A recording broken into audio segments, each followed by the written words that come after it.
आपने गरिमा जी बिल्कुल सही शब्द का प्रयोग किया, बहुत ही होशियारी से। ये एक तीर से दो निशाने हैं। आप अपनी प्रस्तावना में कह रही थी कि आज अमित शाह मोदी को बाईपास करके अरविंद केजरीवाल ने आरएसएस पे हमला किया।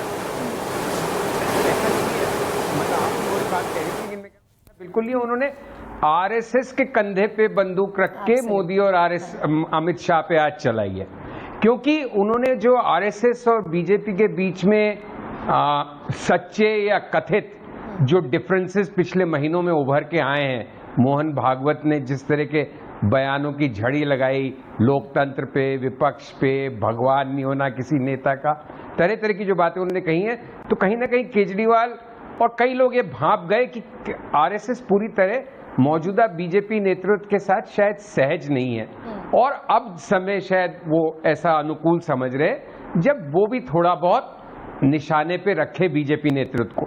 तो उन्हीं के जरिए केजरीवाल ने प्रहार किए सारे के सारे, कि देखिए ये सारी बातें तो संघ की आइडियोलॉजी और सोच के खिलाफ हैं और ये सारी की सारी बातें चल रही हैं, अब आपका इस पे क्या कहना है। तो ये एक तीर से कई निशाने। और जो केजरीवाल की खास बात है ना, पिछले अगर आप उनके 12-13 साल का करियर देखें, जब से वो सार्वजनिक जीवन में आए हैं, एक तो बहुत ही तीखा, जिसको किसी जमाने में हम अगर बचपन में वेताल की कॉमिक्स पढ़ते थे, आप तो तब बहुत छोटी होंगी या होंगी नहीं शायद, तो उसमें एक बांदर बौने होते थे जिनके जहर बुझे तीर चला करते थे। तो केजरीवाल के जो प्रहार होते हैं ना, वो उन जहर बुझे तीरों की तरह बहुत तीखे, डायरेक्ट और स्पष्ट और सीधे मर्म को हिट करने वाले होते हैं, और ये उनकी विशेषता है। बाकी तो वो भी काफी मोर्चों पे पिछले कितने सालों में एक्सपोज हुए हैं। उनकी राजनीति का विरोधाभास, जैसे आपने बताया अपने इंट्रो में, कि जिन जिन बातों के खिलाफ वो खड़े हुए थे, खासकर वीआईपी कल्चर के खिलाफ और आम आदमी की तरह, वो सबको तो वो तिलांजलि दे चुके, बड़े घर में भी पहुंच चुके, बड़ी मोटर भी आ चुकी, सारे उनके अंदाज वैसे हो गए। सिर्फ बातों में वो आम आदमी की बात करते हैं और जुमलों में वो किसी भी तरह से मोदी जी के बिल्कुल।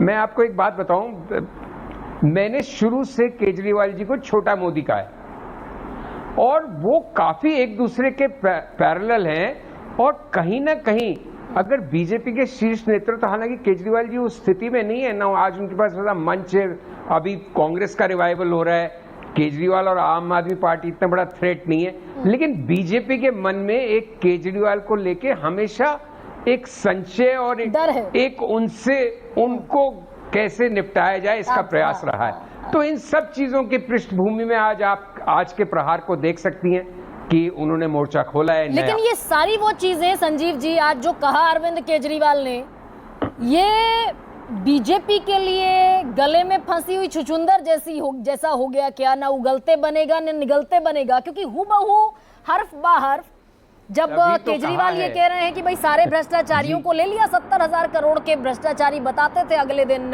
4 दिन बाद उप मुख्यमंत्री बना दिया और कैबिनेट मंत्री बना दिया।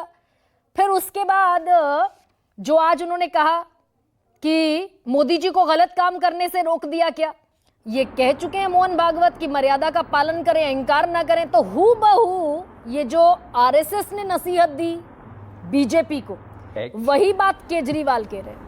ये कैसा नैरेटिव गढ़ा जाएगा? बिल्कुल आप सही कह रही हो।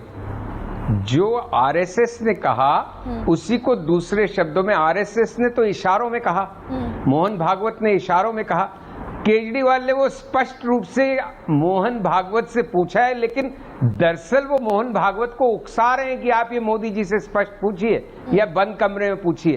तो बहुत दिलचस्प तरीके से उन्होंने ये मोर्चा खोला है। और एक बात जो आपने कही कि इसमें सबसे इम्पोर्टेंट जो आपने भी अपने इंट्रो में कही, मुद्दा वो 75 साल वाला है जिसमें 1-1.5 साल बचा है। तो ये सारे के सारे प्रसंग, क्योंकि कहीं ना कहीं शायद आरएसएस भी उससे असहज हो, और ये सरकार, हम मोदी जी के प्रशंसक हो या आलोचक, लेकिन इसमें कोई संदेह नहीं है कि ये सरकार मोदी जी की देन है।